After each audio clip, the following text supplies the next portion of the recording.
Okay, hello everybody. My name is Phil Dunshee, and I want to welcome you to our 2021 Economic Development Forum that we are conducting in partnership with the City of Johnston. I'm the Executive Director of the Johnston Economic Development Corporation. I'd like to introduce the Vice President of our organization, Grant Taylor. Grant, give me a minute and I'll bring you up on screen.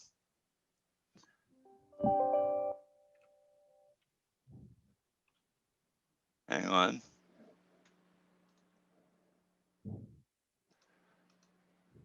So on behalf of Johnston Economic Development, I'd like to introduce to you Grant Taylor with Hanson Company.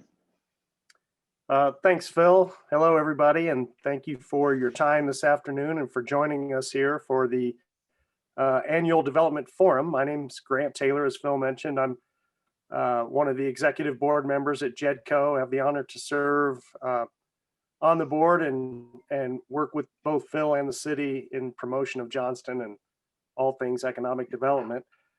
Just wanted to thank you again for taking the time to be with us. Thank you to all the investors of JEDCO who are present today, as well as the city officials that are part of the presentation and those that are just watching, along with all of our guests. So thank you for being here.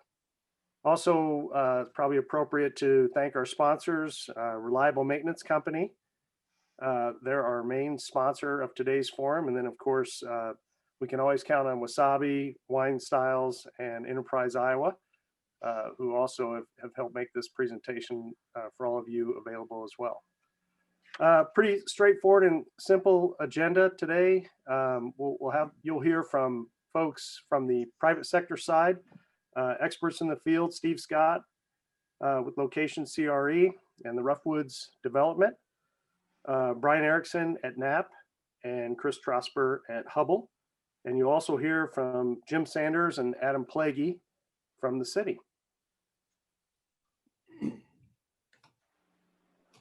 All right, thank you very much, Grant. So at this time, I want to just express appreciation to our partners from the City of Johnston. Joining us today is Jim Sanders, who is the city administrator, longtime city administrator. How many years now, Jim? Been 23 years now. And you're kind of looking at the horizon. I heard a rumor to that effect. So, but he's been a great leader for the city of Johnston for many years.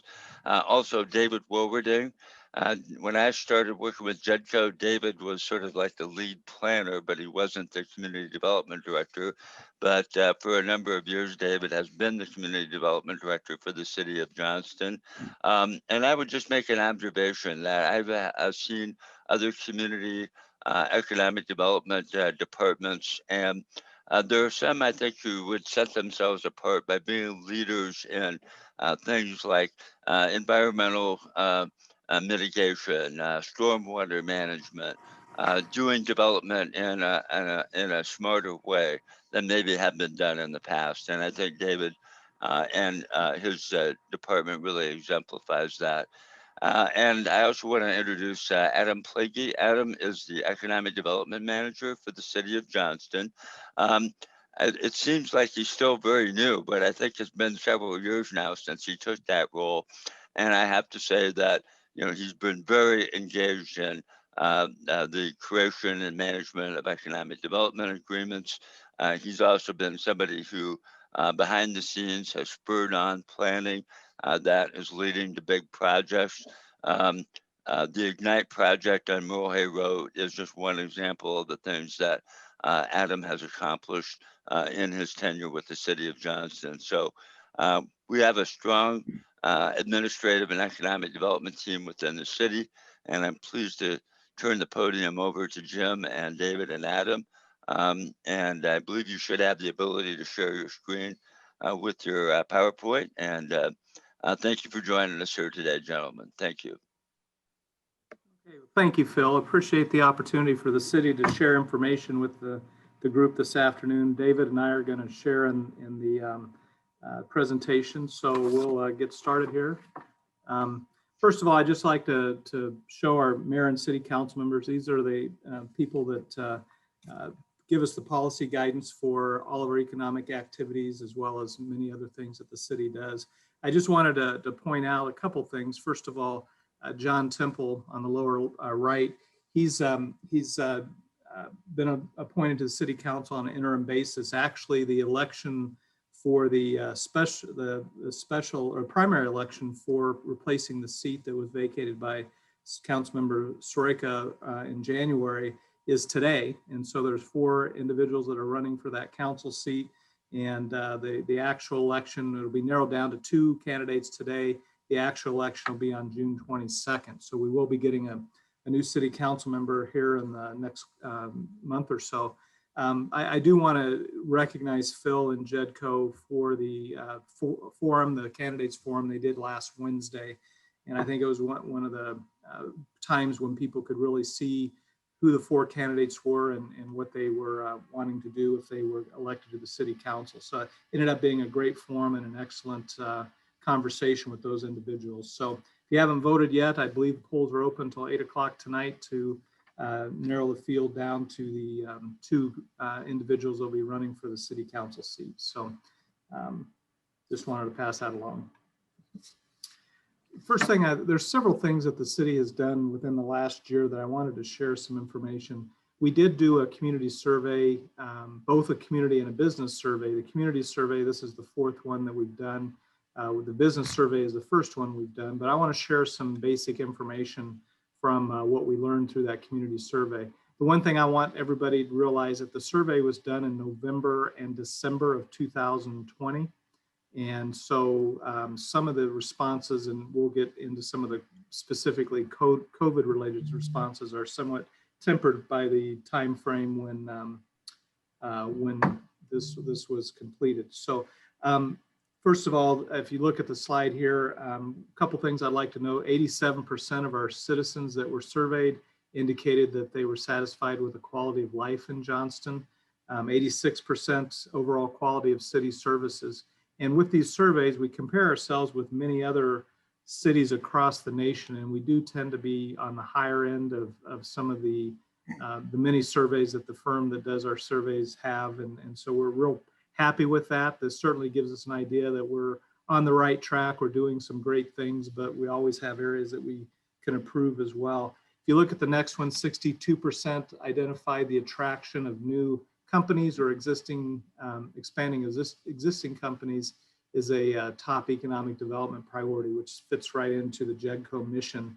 And then a couple things we hear quite often is 77% of our community wants new retail prioritized, and then 87% want new restaurants prioritized. So a strong interest in getting more of those options available for our community.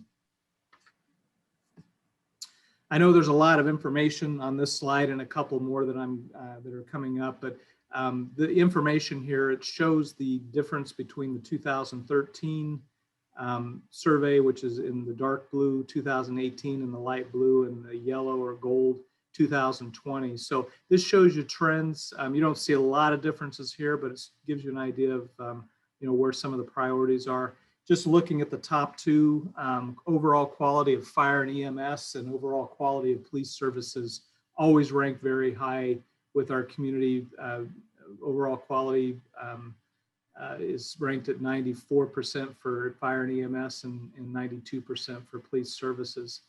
So that's a good example, and again, it shows how our citizens feel about about how our community is doing to provide service to them.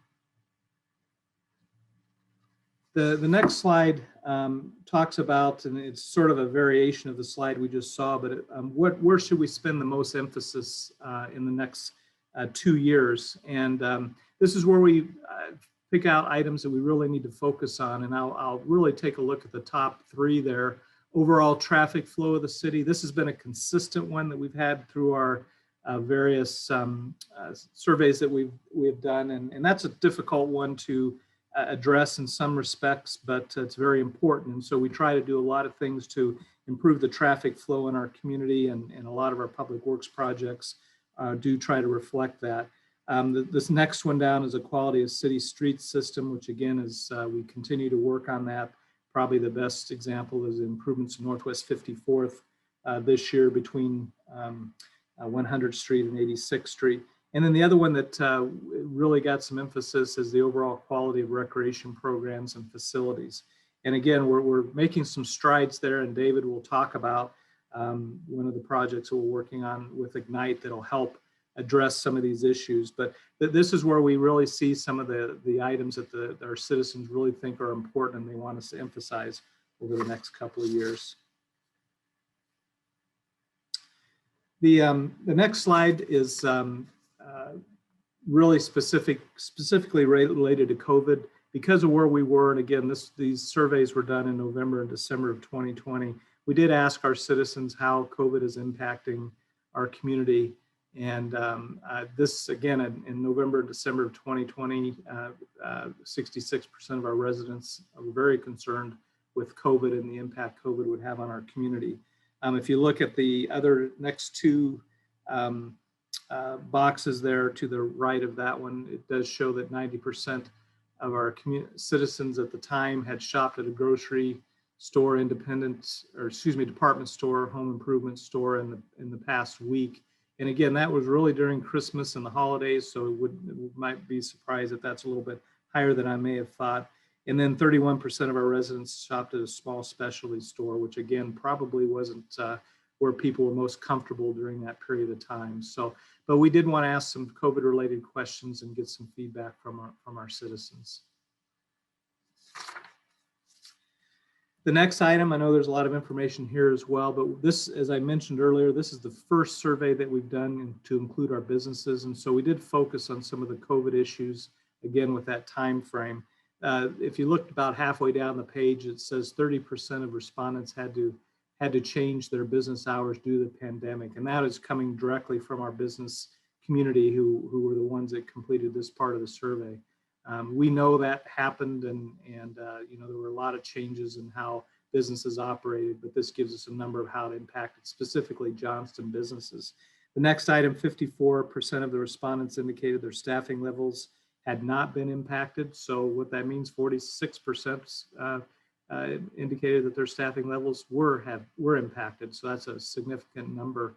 And then 44% of the respondents indicated their businesses to evolve and grow. And that's sort of looking forward, I think, to say that yes, we were in November, December, we were at a certain point, but I think there's some optimism that our businesses will continue to evolve and grow as we get further past the COVID issues. Another initiative that I wanted to share today, and you may have heard some of this related to the broadband visioning study that the city has completed. As you may be aware, I mean, as you obviously are aware, with COVID, we did tend to rely much more on the broadband availability in our community, not only for a lot of people that were working at home during that period of time, but also students that were learning at home during the COVID timeframe. What I think is important, if you look at that top graphic there, you know, at the time, again, we had really two providers in the community, CenturyLink and Mediacom, and that's where we currently are. But we know that MetroNet is now coming to the community and providing some fiber optic accessibility, and they're working on the completion of the system as we speak. And so we'll have three providers towards the end of this year, which it really helps, I think, for people to have more choices. Really there will be some differences in the quality of service that all three of our providers have. And so there will be more choices available to us. As a part of the survey, you know, we really wanted to see where we were and what we need to do to improve broadband access in our community. And so once we get a good understanding what that third provider will provide for our citizens and businesses, the city will be working on the follow-up. We're working on what we learned through our study to make sure that everybody, every business, every citizen in our community has access to quality broadband services. So again, we provided this update, and we'll be working towards implementation later this year. Just want to spend a couple of minutes here on this Johnston City budget. Just have a few slides, but I think it's important because the budget does impact our citizens as well as our businesses and the property tax rate.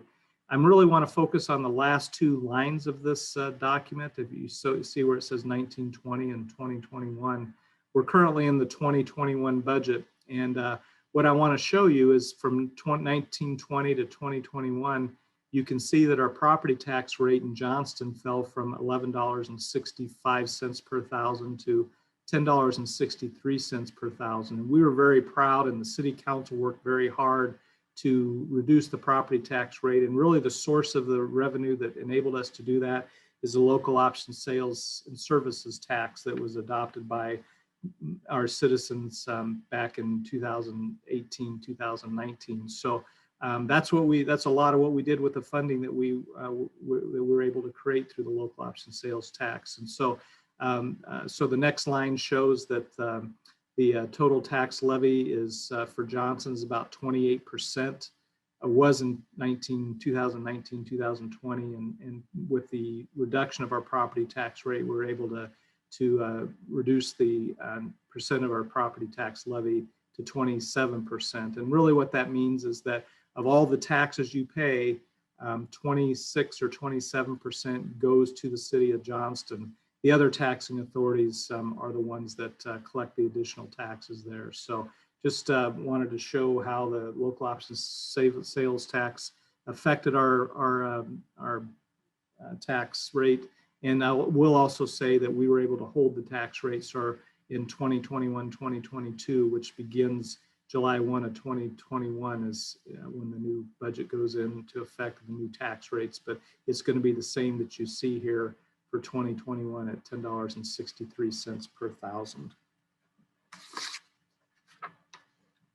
Wanted to show a couple extra graphs with the City of Johnston tax rates. And the one on the right, if you look at that, the dark purple of the pie graph there shows that the city taxes are about 27% of the total property tax bill that our citizens and businesses pay in the community. And you can see how the rest of the taxes shape out with all the other taxing authorities that collect property taxes in Johnston. If you look at the graph on the left, I look at this when it's pretty interesting to me. If you think about your property tax and where the dollars go. And again, this is just the city portion. It's that 27% that we talked about. But this shows, and we use $100,000 as sort of our base unit. So if you have a home with an assessed value of $100,000, if you look at the sort of the light purple there, it shows that $158.79 is what you pay towards public safety in our budget year. So about $160 towards public safety. Public works is about $65. And you can see our recreation is about $68. And so that shows you, based on a home with value of $100,000, how much your actual property tax dollars goes to these various functions. I just want to point out the one that's sort of in the salmon color to the left. It shows that the general government is basically 5% of the property taxes collected, or about $28 per year for service from our general government funds. So that just shows you how the breakdown of how we use the property tax dollars in Johnston. The next graph, we do keep track of what the metro taxes are, or other communities across the metro, and this is for the 2021 year, which is our current year. We don't have one yet for the 2022 year, which begins again July 1st. But if you look at our comparison and look four lines down, it says Johnston.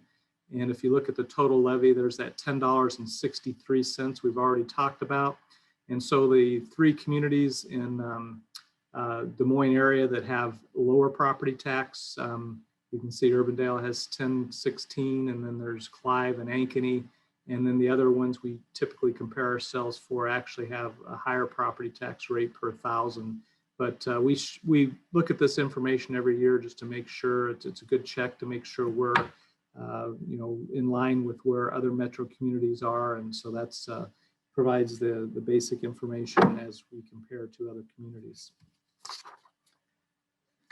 I want to just take a minute here and talk about infrastructure update, our city road projects. We have 3 primary road projects we're working on in 2021. Northwest Beaver Drive, we're working on a overlay project as well as a trail extension. Once this project is done, we'll have a recreation trail from Northwest 66th and Beaver all the way to the north city limits along Beaver Drive. And then we'll have a new overlay for that section of Beaver as well. So that project is progressing. Right now, they're working there in front of the youth homes.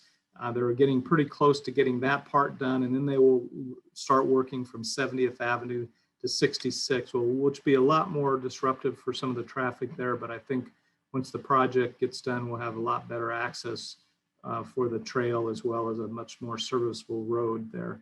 The Northwest 54th Avenue, this is the section from basically 86th Street to about 93rd. We did the section from 100th Street to 93rd last summer, so this will be the last section of that. I know they're working hard to trying to get the intersection of 86th and 54th done sooner than later, and then they'll work on the rest of it through this summer and fall. But that's obviously a very disruptive project, but once it gets open, much better access for citizens in our community. And then the final project I wanted to mention today was the Merle Road and 62nd Avenue project. And this was redoing the intersection, getting prepared for the town center development, and then also providing better access for students, particularly to Lawson Elementary. So that I noticed yesterday they're doing the mainline paving on 62nd Avenue just east of Lawson. So once they get that done and get some of the cleanup done, that road should be open hopefully around the first part of June or so. So this one is nearing the completion for our public works projects. And then just one other final thing, we get a lot of questions on what's happening to the Trestle to Trestle Bridge. And you know, as most of you are aware, that was taken out by an ice jam a couple years ago now. There's been a lot of work being done. We're working with Polk County Conservation, Polk County and the City of Johnston, the City of Des Moines, and trying to get the bridge replaced. We very quickly came to a consensus on a design, and we've been working on the funding, and everybody's at consensus there. Right now, it's sort of being held up by some approvals from the federal and state government. And so as soon as we get those approvals, they're ready to let the bridge. As soon as we can get the permits and approvals done, we're hopefully going to let the reconstruction of the bridge here in the next couple of months, and then hopefully it'll be constructed and completed either early or mid to 2022. So something to really look forward to. And it's unfortunate it's taken so long, but I think we're getting to the point where we'll be able to see some improvements there fairly soon. And then the last project I want to talk about is the Johnston Water Trails. And we put this slide together before our rains last week. So we just put on there, just add water, and we got some water trails. But the good news is we do have water now through the rains that we had last week. And so I think the creek is back to being navigable. But we do have 2 sites in now as far as being able to access the creek and both get in it and get out of it. At 70th Avenue and 86th Street, one picture on the left is the access point that we put there just south of the 70th Avenue Bridge. And then if the other access point is at Lou Clarkson Park, where you can get in and out of the creek at that point in time. We've got a third one planned there on Merle Road between Hy-Vee Fresh, but that'll be when we're able to get some development activity down in that area. So we're very excited about the water trails. We had a great response last year as long as the water was up. And not only are we providing kayak opportunities on Saturday and Sunday this year, they're also going to have kayaks for rent at Terra Park on Tuesdays and Thursdays. So we'll have a couple opportunities for people to get out and enjoy some of the recreation that our community has to offer. And with that, I want to thank you for your time. David's going to go ahead and go into more of the economic development activity that's happening, and we'll be around to answer any questions that we may have later. Thank you. Thank you very much, Jim. David? Thanks, Jim. Thanks, Phil. As Phil mentioned, I'm Dave Wilberding, Community Development Director for the City of Johnston, and just wanted to give you a little highlight of some of the development activity that we have going on in the community this year. The table here, or the chart here, shows the amount of new dwelling units permitted each year over the last 30 years. We've really been, since the recession back in 08-09, really holding steady, averaging right about 200 total new residential permits a year, or dwelling units per year. Last year was down just a little bit, although we had an increase in single family units. Last year, we've really held around that 200 unit average. On the left side of the screen there, you can see the number of subdivisions that we've had going on. One thing I will sort of predict is that we are on the verge of having a spike in single family permits again. We've got a number of subdivisions happening, Crosshaven Plat 9, the Ridgedale Heights project, which is the subdivision just north of the high school, Chesterfield Estates, all bringing on a significant amount of lots. Part of our sort of challenge we've had over the last few years is just lot availability, and those projects in particular will be bringing on a significant number of lots. Short of continued crazy spikes in construction costs, we're anticipating a pretty good spike in single family permits this coming year. There's just a couple of examples. Ridgedale Heights are just starting with about 4 or 5 houses coming out of the ground in their first phase. And they're nearing completion of phase 2, and we'll be starting later this summer, phases 3 and 4. And then the Autumn Glen project is the big building. If you've been at the Panera Bread in Johnston off of Merle and Pioneer Parkway, this is the big building happening sort of behind there. This is a senior living facility that has a transition of care from independent living, assisted living, and memory care. Commercial development, we've really had a steady last couple of years as well, despite the COVID pandemic. We've got 3 pretty major office related projects happening in Johnston. Impact 7G is locating in Windsor Office Park along Windsor Parkway. Set Point Mechanical is locating along Thomas Drive in Windsor Office Park. The Underground Magnetics project is off of Northwest Beaver Drive. It's a pretty significant project there, where they're adding a new building to complement their existing building. That will, it's about a $6.5–7 million project. So pretty significant new office development, which is a little bit of a surprise given the challenges and many office closures that we've had over the last year as far as folks working from home. And there are those renderings of those 3. All 3 of those are now under construction and underway. Did want to highlight a couple of redevelopment opportunities. These are both located right on Merle Road and Pioneer Parkway on the west side of Merle Road. Both the former Gardeners of America property and the former Johnston Community School District admin offices are both on the market right now, and both located in a very prominent location right there on the main intersection, and are both seeking new tenants and new occupants for that. So we'd love to chat with you all about development opportunities on either of those properties.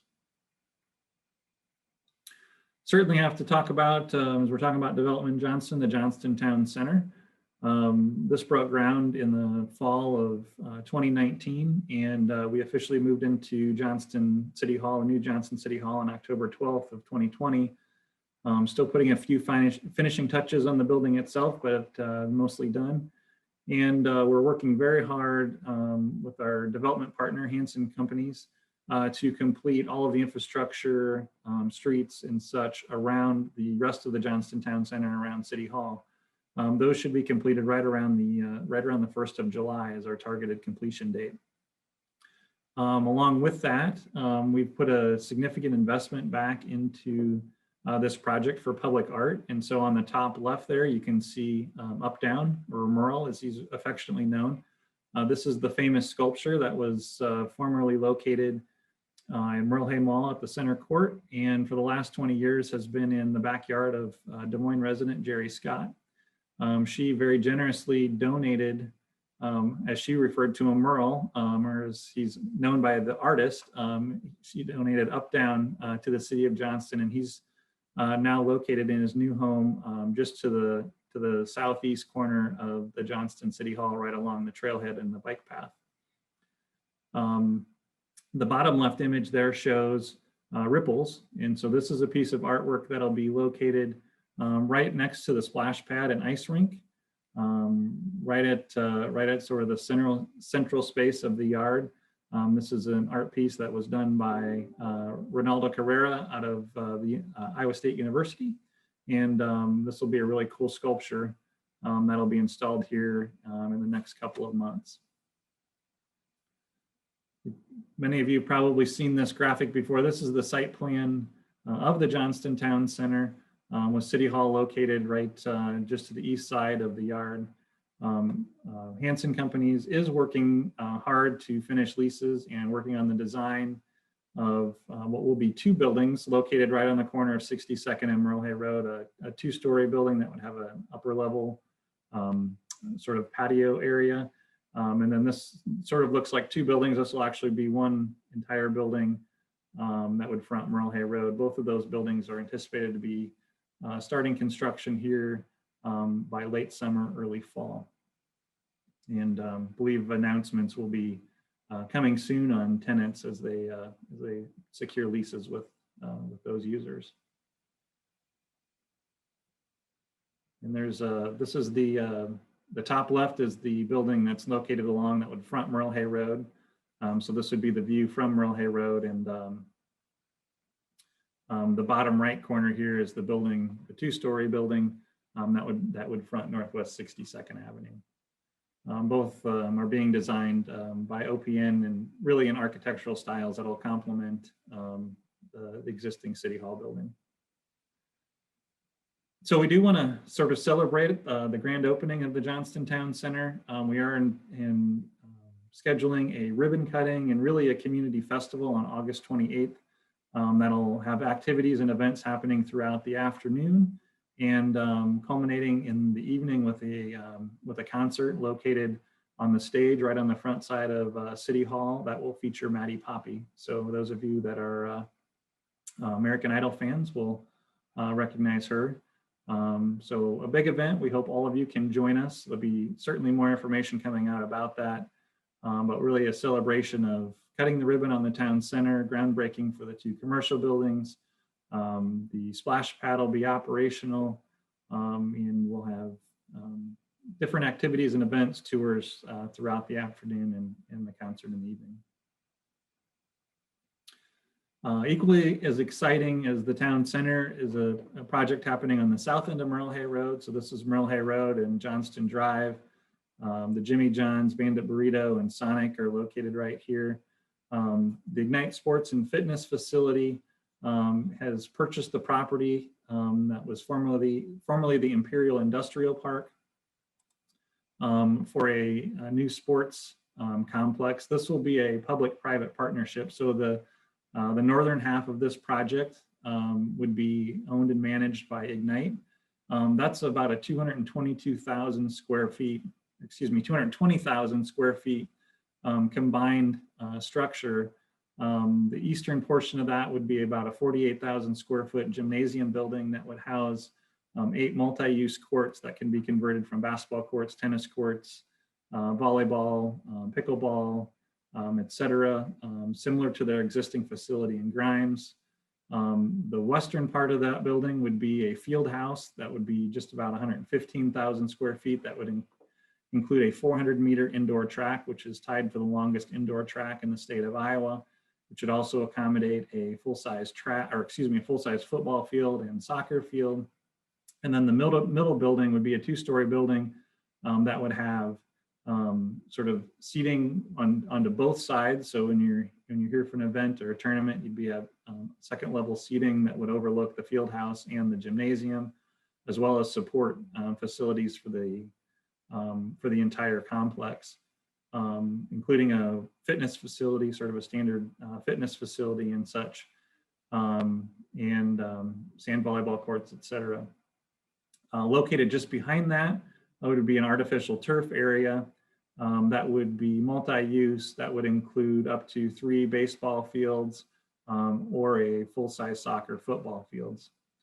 To the south of that would be a city-owned park facility that would include a cricket field, another soccer field, and a sort of a practice field and/or baseball practice field that would sort of complement the Ignite facilities, but this part would all be city-owned. As part of the arrangement that has been made between Ignite and the city would also have usage of the Ignite facilities for a certain percentage of their time that would allow us to expand our park and recreation programming to take advantage and utilize those facilities. So we really see this as an exciting opportunity to expand on our recreational opportunities in our community. We're anticipating upon completion of the entire project, this would probably generate approximately 400,000 visitors per year for events, activities, tournaments, etc. So a pretty significant driver for our Southern Gateway area. And there's just an aerial image from a few weeks ago as the demolition is continuing on the former industrial park there, and they're hoping to break ground soon on the facility itself. This is just a simple rendering showing the front 2 buildings that I talked about, the gymnasium and the support building, as well as the field house building in the back. Associated with this project, the city will need to undertake some intersection improvements along Merle Hay Road and extend Johnston Drive back to the east. Ultimately, as the property the property just north of the the Lithia facility, as that property develops, this would create a loop road back out to Merle Hay Road. But the intersection of Johnston Drive would need to be reconstructed, some lane reconfigurations, adding some capacity along both sides of Johnston Drive and reconfiguring those traffic signals. This is anticipated to, it's in design right now. It's anticipated to get started later this year and continue into next year. Just to highlight, this past year, we did adopt and complete our Thrive 2040 comprehensive plan process.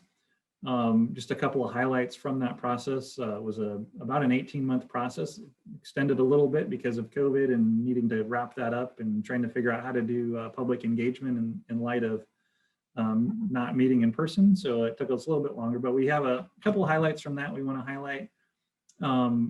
We did add for the first time in our comprehensive plan an economic development chapter, and this is really a highlight to all the work that Adam's been doing since he's joined us here in Johnston.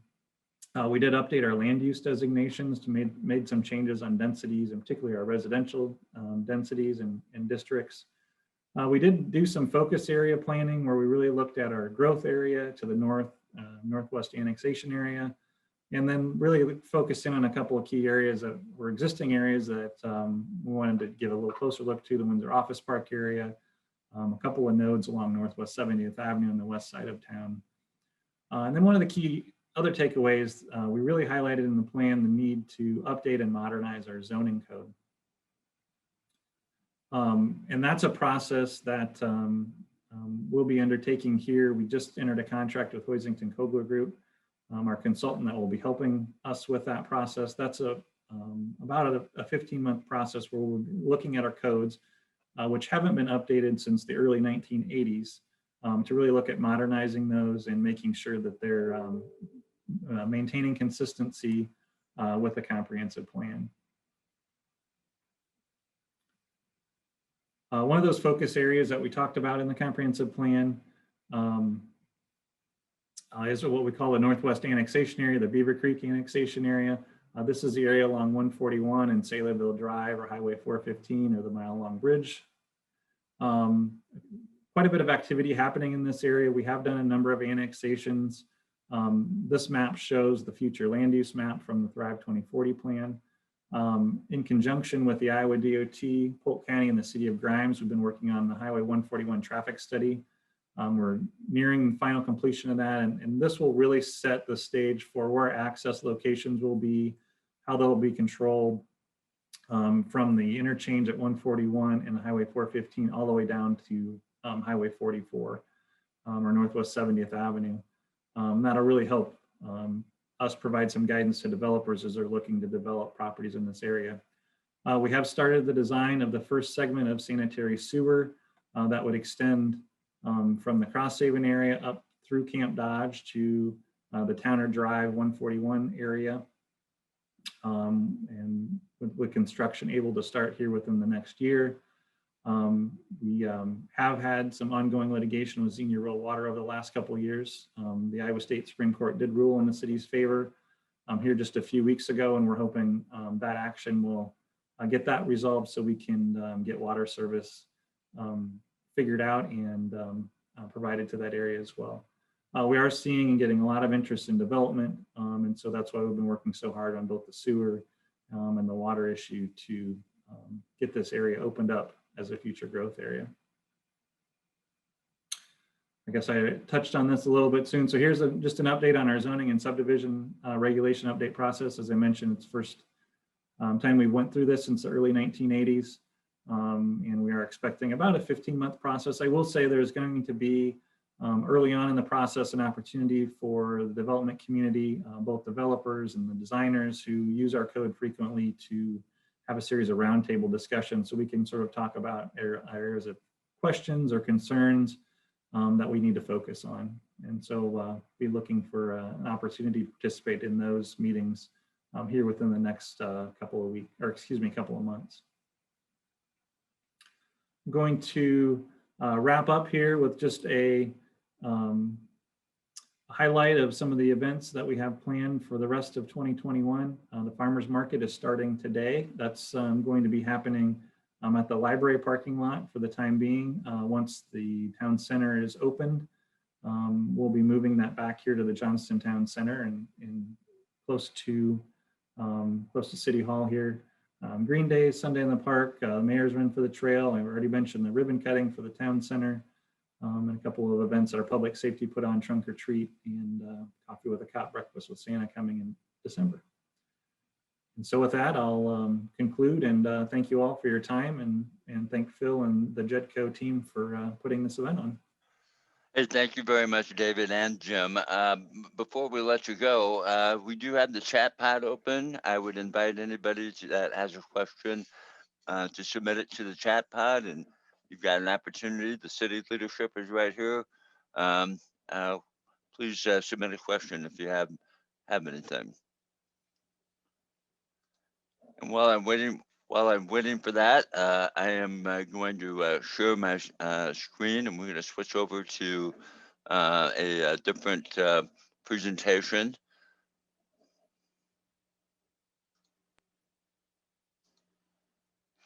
And I would invite my other panelists to join in. And if you would go ahead and unmute yourselves, and also put yourself back on camera. Let me just take a quick peek at the chat pod again to see if there are any specific questions that anybody has raised.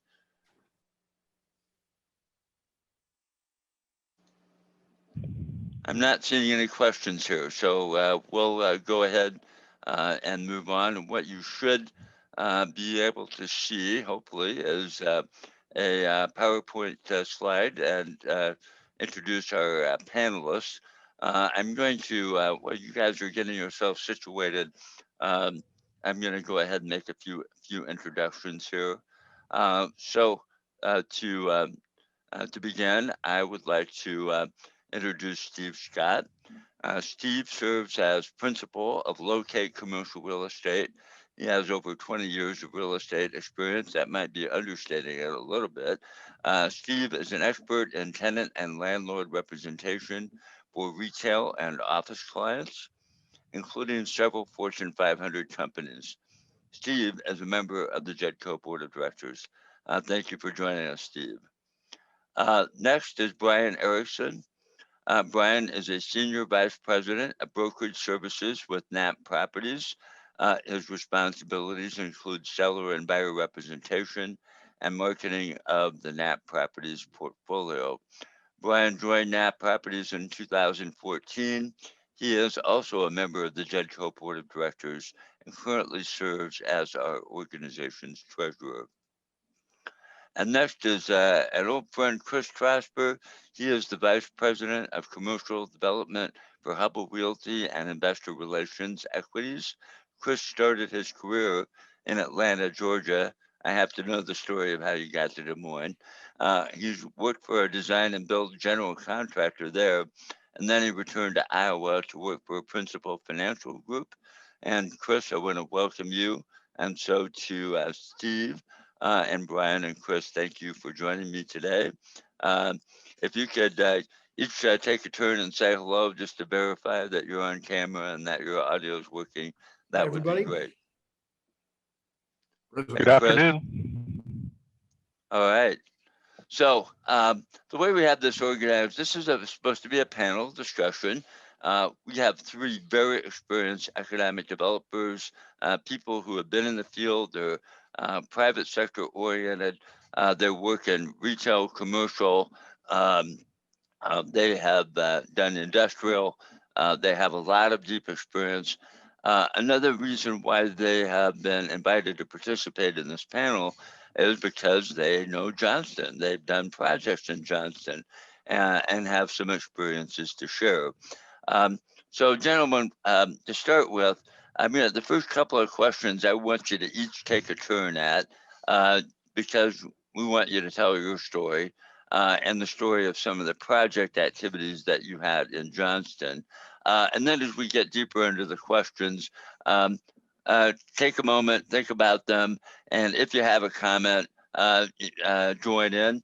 If somebody's already said what you were going to say, we don't have to have everybody speak. And if we kind of play it that way, we'll get through all of the questions and have all of the ideas out there. So let's begin with you and your career. How did you get into commercial real estate, and what attracted you to it, and what keeps you energized about being in this field today? And I'm going to pick on Steve and ask you to start. Sure, thanks, Phil. Well, as you mentioned, I started in the business actually 28 years ago. I had a background in retail businesses that I was both an owner and a manager of. So that caused me to decide to focus primarily on the retail sector. Early on, I secured brokerage and development relationships with companies like Walgreens and Target and Sprint and Hollywood Video. I enjoy the business because it's constantly evolving. I'll tell you as an example, if you compare this to 28 years ago, the big change today, I think, is reliance on data that our clients now have and expect us to be able to advise them with. So the clients we work with want to utilize technology to show them where their customers are and what they look like. And now we have the ability to show them through mobile phone tracking, for example, what the customer is doing at any given time. Are they driving somewhere? Are they at home or at work? Are they at the fitness center? Are they at Walmart or Walgreens or Tropical Smoothie or Dunkin'? Sorry for that plug, but just couldn't help myself. But believe me, if you have a cell phone, you can't hide. So that's kind of how I would describe my involvement in commercial real estate today.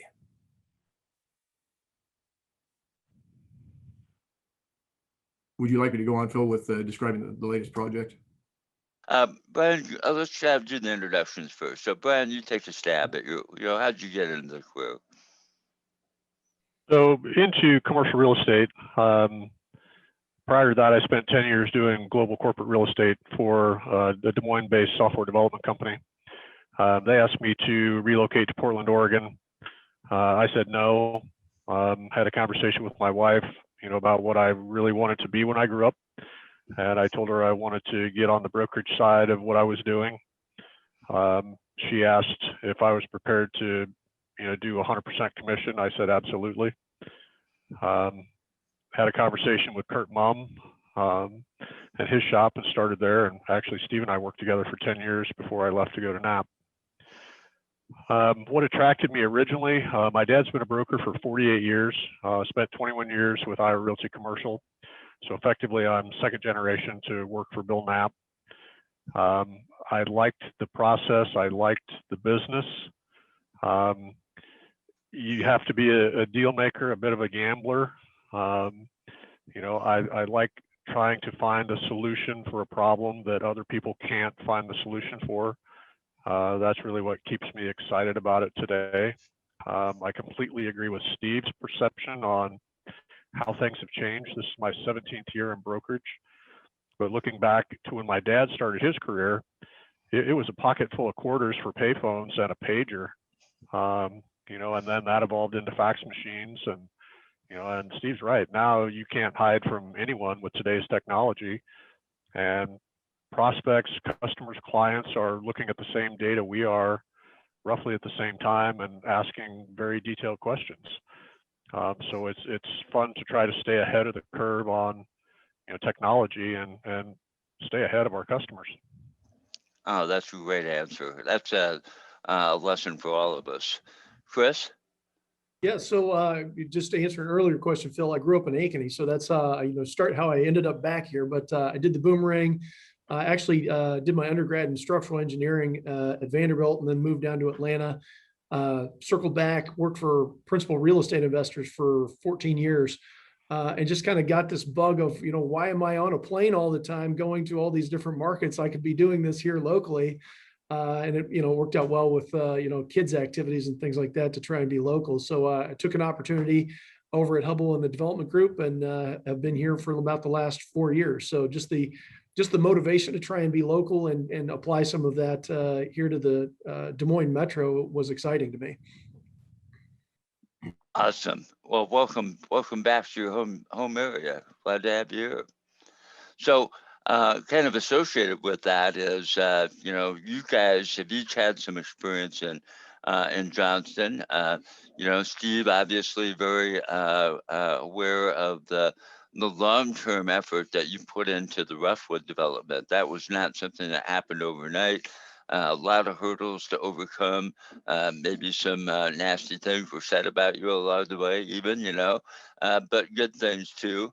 And Chris, of course, you know, we've been very pleased to have the Hubble investment in Birchwood, not just generally, but more specifically the project that emerged that led to the installation of Carter Court connecting 54th Avenue.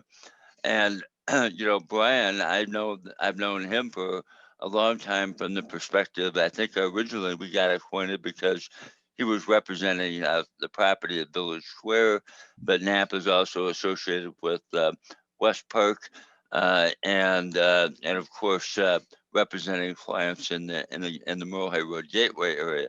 Each of those very key and important development areas for the community of Johnston. So I would appreciate it if you'd each take a turn and talk about the highlight project that you've done.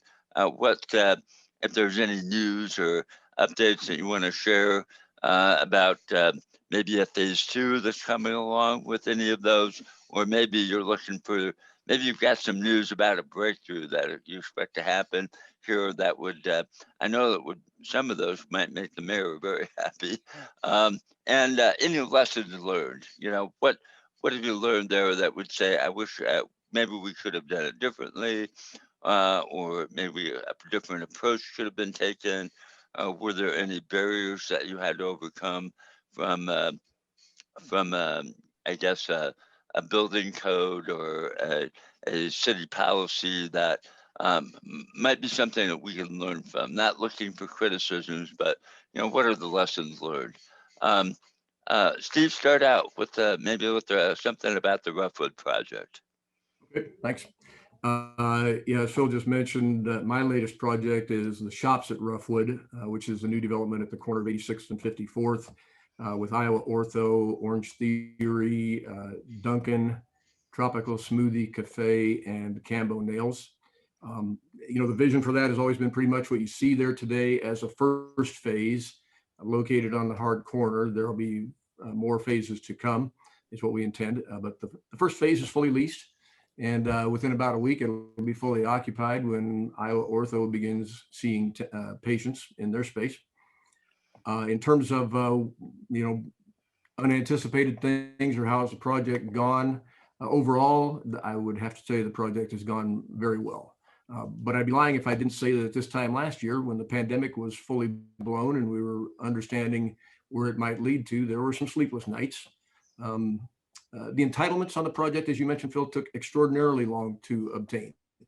But you know what? That's every city. That isn't anything that is unique to Johnston. Redevelopment costs in the project were very high. Particularly because of existing public utilities on the site. We had to put all of those in.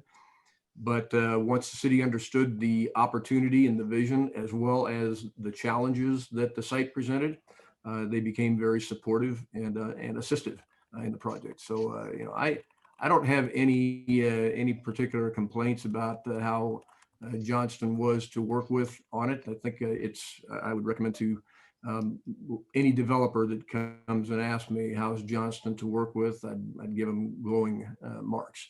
To talk about the next phases for the project, there are 2 more phases to the south, fronting 86th Street. We plan a mixed-use structure, ground floor commercial space, and 4 levels of multifamily residential above it. It's planned to be a high amenity project with upscale apartments, structured indoor parking, possibly a green roof.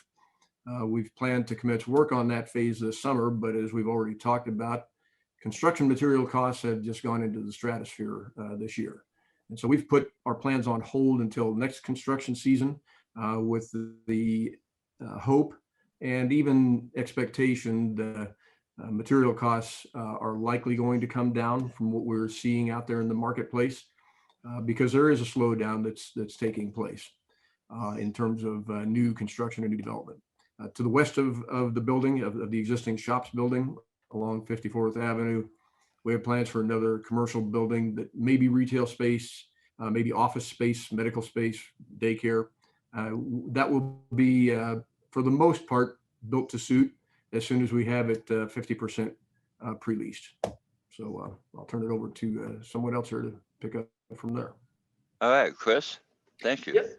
Yeah, just for pace, I'll just try and keep it, verbal here rather than popping something up on the screens. But, our project 7901 Birchwood or Birchwood on I-8035 is complete now. Just a little bit further east of Ruffwood as you go down Birchwood Court. You'll see, great presence from the interstate. Good project for us. I think the biggest headwinds, obviously, were we were delivering right as COVID, right into the teeth of COVID. And for a project that's, was intended to have office components and store frontage components when the office market and retail markets were impacted, obviously, it took velocity of prospects down fairly significantly. And so things that I'd give, the city real credit for is, we were working with the city on zoning entitlements all along the way. The entire team was supportive along the way. There were some asks that we had that, we didn't achieve, but for the most part, I think we got accomplished what we needed to. And we've got, 2 very good tenants in Siemens at the east side of the building, and then Nexius Alios on the west side of the building that are very solid credit tenants that should be Johnston businesses in the long term. We've got 1 8,000 square foot bay vacant, which is just next to Siemens. We've got land available for a phase 2, so another 72,000 square foot building further east. At the moment, our plans are to come out with some new marketing materials specifically for that site that would list it as available in a multitude of options. So either a build to suit, potentially for sale on the ground, or for lease. So a number of different things could transact there. We're just trying to generate the right interest level because, as Steve says, construction costs are crazy right now. And that's really where I think it's important to have, good leadership across, municipal levels. And I wouldn't say that just to Johnston, I'd say that to everybody where, business climates like this, particularly like this, where things change so quickly, being able to react to try and respond to needs of projects, whether it be a, a renovation project like they mentioned of the Gardeners of America building or admin's offices for the schools, or Ruffwood if they, change directions, or Birchwood.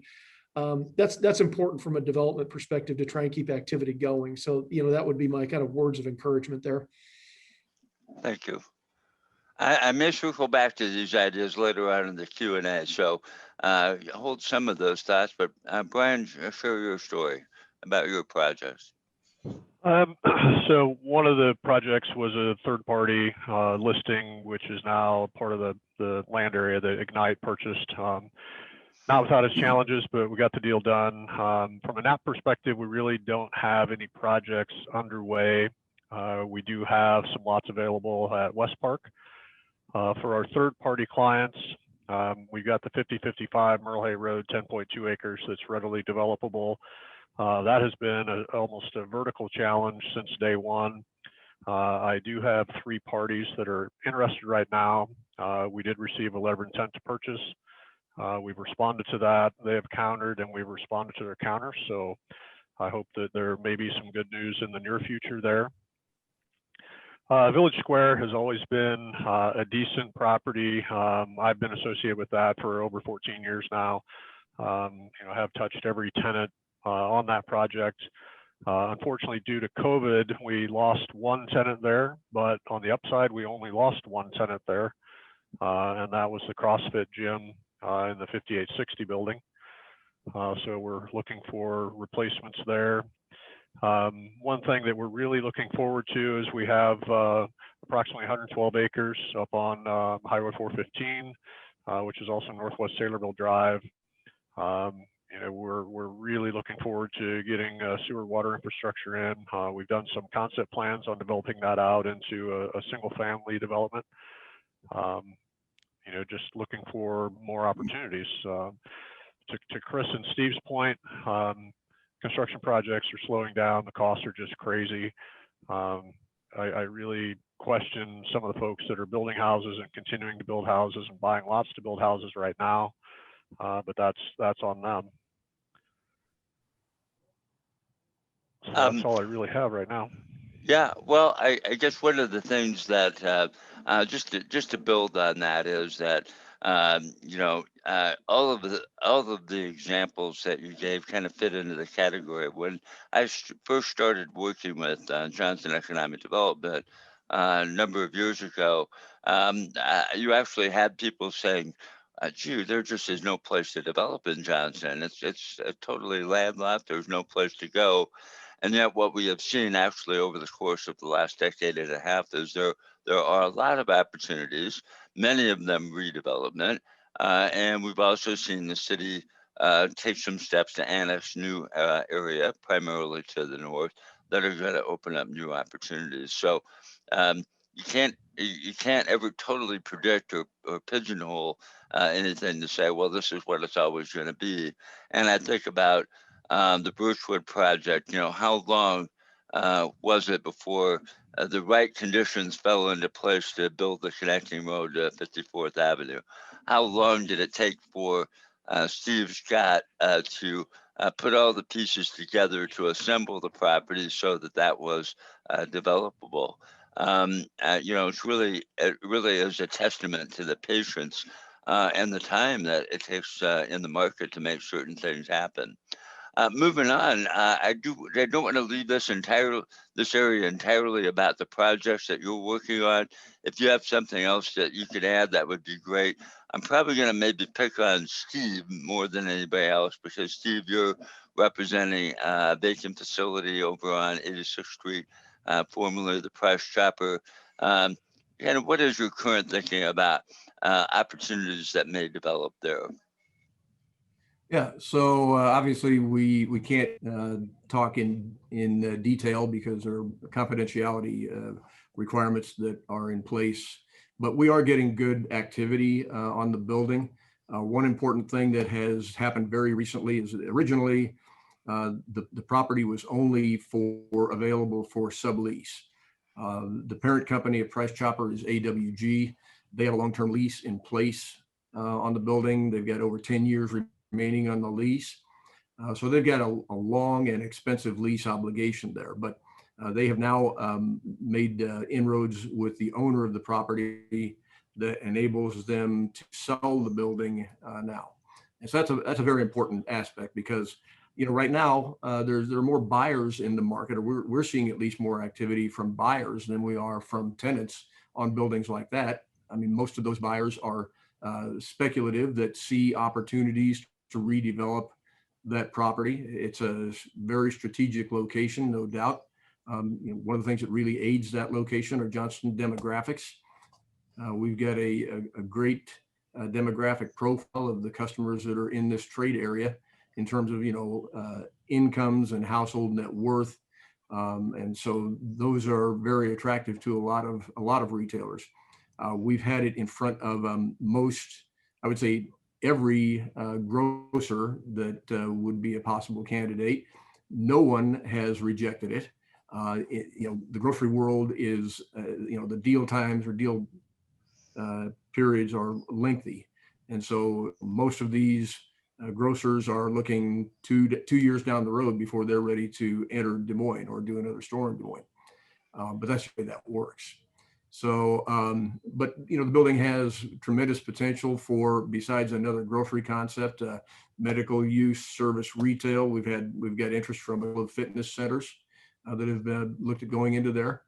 And then depending on what the parking needs will be for whatever occupants go into the main building, there's at least one and possibly two outlots that can be developed up on the 86th Street frontage. There's really probably something in the vicinity of 3 to 4 acres that can be developed in terms of outlots there. So, the key again to that property, I think, that makes it very attractive is just the demographics of Johnston in terms of the disposable income of our residents in the trade area and the lifestyles of people living and working in the trade area. So yeah, we're very excited about what's going on with Price Chopper. We think there are good things coming, and again, I think we've had a lot of consultative interchange with the city, and the city is expressing willingness to assist in within reason whatever is necessary to help a developer come along and redevelop that property. So and the same would apply to retailers as well. So there's great things that are going to happen there sooner than later, I think. We're looking forward to some great news there, Steve. Thank you for the update. I want to maybe just ask Brian to comment briefly in terms of other projects. And you mentioned West Park earlier, but tell me how much of a difference are you seeing with the addition of the 100th Street interchange to create opportunities over there? Frankly, Phil, not as much as what we had anticipated, but when things were really ramping up with the interchange, then we got blasted by COVID. So, right away with news of the interchange, we sold the parcel, a lot off to a group that put in a dental practice, had interest in other portions, other lots, but really COVID kind of stopped all of that for some reason there. Other areas, we've had great luck selling lots, both retail, commercial, industrial grounds. It's been very robust, but why those particular areas of Johnston, I don't know. I scratch my head, but we just keep looking and keep trying different angles and see what we can get done. Fair enough. Chris, do you have anything you want to add before we move on? No, I mean, obviously we're going to be trying to, market our phase 2 land, but I don't want to talk about just Hubble projects. I always think of, 100th Street, having traveled to a lot of different cities. Des Moines reminds me a lot of like an early Raleigh, where the northwest of town kind of headed towards, and Raleigh, it heads towards the Research Triangle, good demographics. It kind of, Johnston reminds me of that.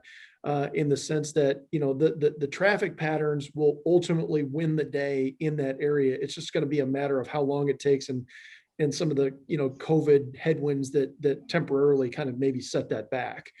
So that's why, I think all of this is very timely in terms of what Johnston's trying to do in terms of their zoning codes, whether it be a project that Steve's doing at the Price Chopper and needing to be flexible there, or needing to be flexible up 100th, or needing to be flexible with me at Birchwood. those things all work together to try and make a successful community. So, I would encourage the city as they go through that. That's a lot of work to go through and changing the zoning codes, but trying to be, incorporate some level of flexibility into that will be good long term. So a lot of good things are bound to happen here. Great. Well, we talked a little bit about this slide already in terms of the COVID impact. Is there anything you would add? We talked about not just the pandemic itself, but the impact in the economy and the high cost of construction. Is there anything else that stands out to you that really is a environmental driver for development in Johnston or the greater Des Moines area that you might highlight? So if I might, I just have a point that I'd make about that. We are seeing, and this is not news to anybody that's paying attention. I think there's a lot of people that are seeing this. There's a lot of attractiveness to places like Des Moines and mid-sized cities in the middle part of the country, to people that live today in New York and the coastal cities that are experiencing just an awful lot of upheaval, mostly as a result of COVID. But other factors are at play too. So, developers that are building a lot of single family housing today, I think they're going to do fine, because I think there's just a lot of people that are looking at moving to cities like Des Moines from, again, New York, Seattle, Portland, Silicon Valley, a lot of places like that where they see a better lifestyle here. They see a better cost of living. That said, housing costs are increasing very rapidly in Des Moines, but it's still a ways below what it is in those coastal cities. So I think that portends good things long term for Des Moines and Johnston in particular. Great. Thank you for that insight. Any other headwinds or things that are affecting us economically in our region that you would point out that we haven't already talked about? Phil, there's one thing that I might add, just in terms of economic obstacles there. It's when you talk about construction costs, there was a question that flashed across the screen about higher end retail or things like that. And we don't play as strongly in the retail space. What we hear and what we see going on is that restaurants that want to open are almost by nature being forced into second generation spaces that have existing infrastructure, because the costs are so high to build out a high-end kitchen, et cetera. So even think about, an example that comes to mind is like a Granite City off a university, a very highly trafficked area, a business that was a, high square footage kind of restaurant couldn't support itself because of kind of the high operational costs. So that's a difficult obstacle to overcome today. So, when you are talking to residents of Johnston that have this expectation of trying to turn restaurants in the area, that's obviously a huge factor. And another one that we've heard is just the labor pool. So, I heard a fast food restaurant that was like, look, we're going to have to close because we don't have enough employees to staff the building. And you don't usually hear that kind of commentary out of operations that are used to being very nimble and obviously pushing a lot of product through the doors. So those are a couple points in terms of things that have been brought up earlier. And you're right, in some of those factors, it's really hard to discern what the original cause is. Was it COVID? Was it because of wages, because people are fearful about going back to work, or unemployment benefits? We aren't really sure what the cause is, except that there definitely is a workforce shortage in some of those industries. So I want to turn your attention maybe to communities and cities in general, and I think we're not here to talk specifically about Johnston, but each of you have worked in multiple regions. You're not just Des Moines or Johnston focused, and you kind of have a sense of what works and what doesn't. And I'm wondering, and I've got about 5 things listed here, from zoning to code enforcement and so on. And I'm not asking you to comment on all of those, but is there anything that you might point out as you've looked at other regions that you've worked in that you might say, they have a practice that I think really works that could work in the Des Moines and Johnston area? Is there anything that you might highlight from your national and regional experience that we could learn from?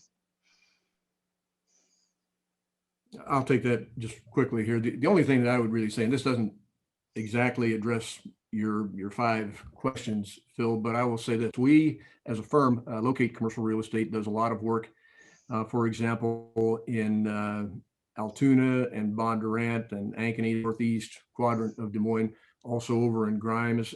We've got some people here that do a lot of work in the industrial sector. And you've seen a lot of development, a lot of commercial development that has just continued on in those markets. Hubble has just completed a building not long ago, I think, with Amazon. But Amazon is going to be a great tenant. That Amazon is building. In fact, they're the reason, I think, for the most part, that construction is going up so much. They've literally bought all of the steel and all of the concrete going forward. Not all of it, but a big enough chunk to impact and move that market. And I think, I heard you say a few minutes ago that Johnston gets accused of not having enough development land. And I hear what you're saying about redevelopment. I just did a redevelopment project, and I think that's very true. It's something that we need to think, what are the best uses for sites that are already developed? And if they're not the highest and best uses, then we need to take another look at that. But I do think that Johnston lacks industrial sites and development land. And the two big categories, the 2 most active categories in development, commercial development right now, are industrial and multifamily. And we don't have very many sites in Johnston that are suitable for industrial development, not on a large scale. You can take some small lots and build a 10,000 square foot building, but that's not what I'm talking about. So I think industrial land is something that we really need to look at and get it zoned as quickly as we can.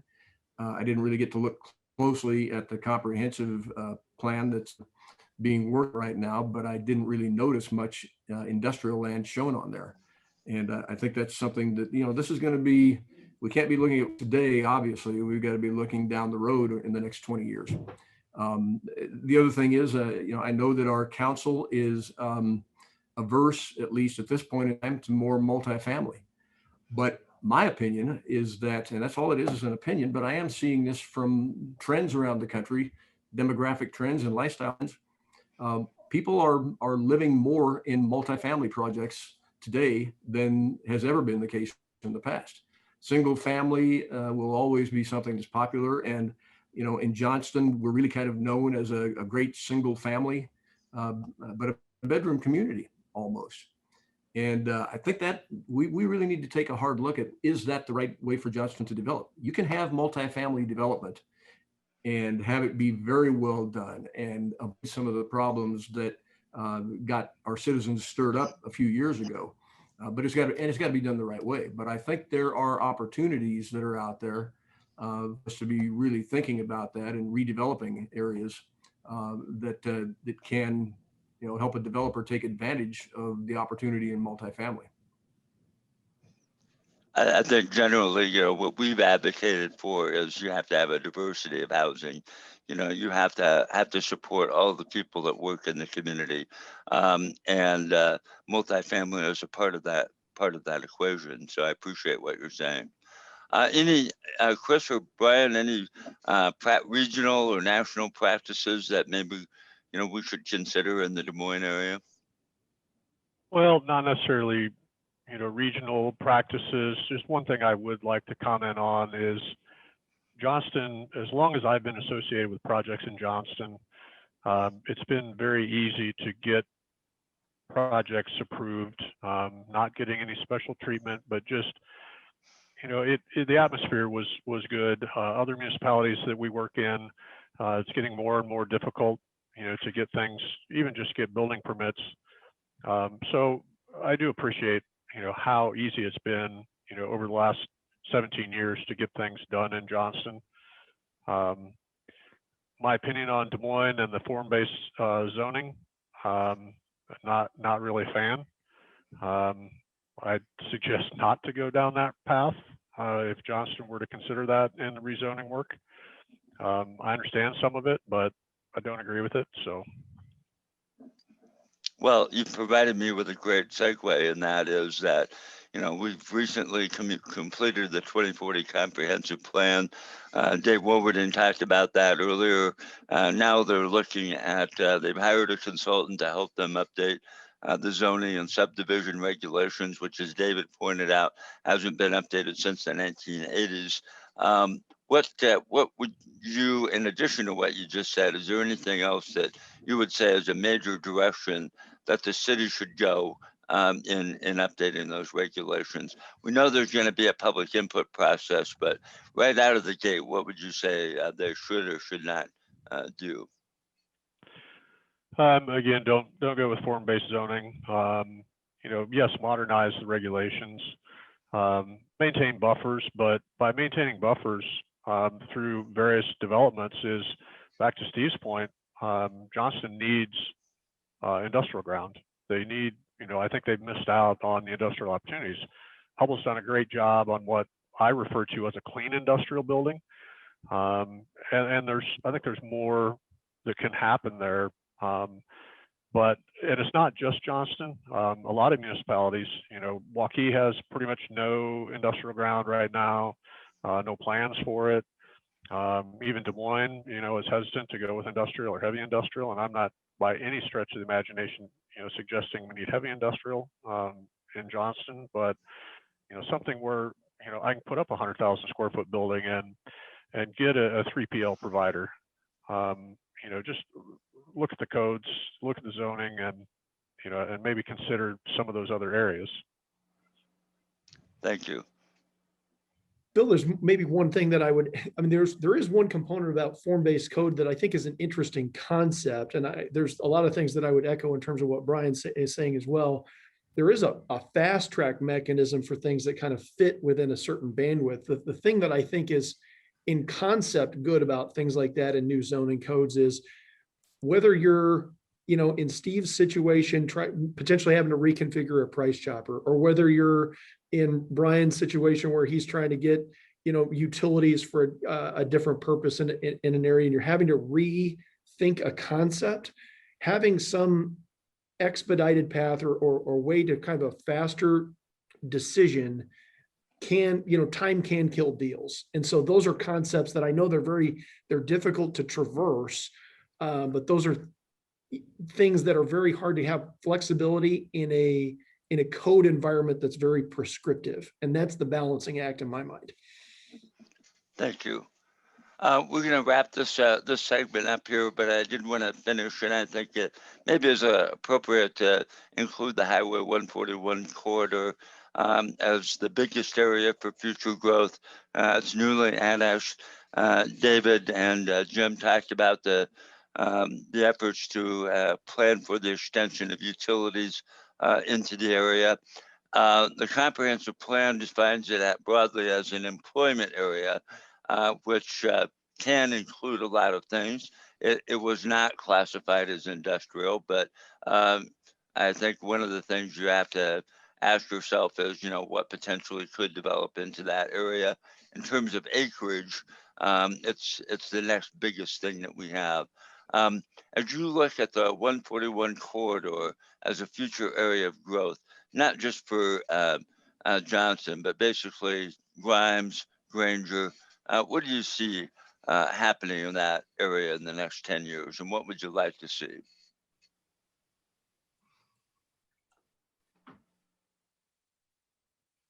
I know that's a tough one. I'll jump in with this is just a thought, because it isn't something I've given a lot of study to. But if you look at where does industrial develop, what causes or what's conducive to industrial, it's locations along interstate type corridors. So obviously Highway 141 provides that. So I think there is land that ought to be looked at for industrial type of uses along Highway 141, whether it's in Johnston city limits or as you go on around the Highway 141 corridor and turn out towards Granger and points further to the northwest. I think there are some sites out along there that ought to be looked at as industrial development sites. Chris or Brian, any last words on that? Otherwise, I'd like to ask each of you just to make a short closing comment about the future of development in Johnston. On 141, I agree with Steve. It makes perfect sense, you know, with the Highway 141 corridor, access to labor. You know, it makes perfect sense to try to expand that into some type of industrial development. Thank you. Broadly, any closing thoughts? I want to thank you each for participating in our panel today. Any closing words before we move on? I got one, Phil. Go ahead. If you always do what you always did, you'll always get what you always got. I didn't make that either. Told me that. Well, on behalf of JEDCO, you know, 2 board members, Chris, leader in the economic development and commercial development area, I really appreciate you participating in the panel today. I think there are a lot of very good nuggets that you've shared. We wish you continued success in your development efforts. We know that if you have success, we're going to have success in our community as well. So thank you much for joining us today. I appreciate it.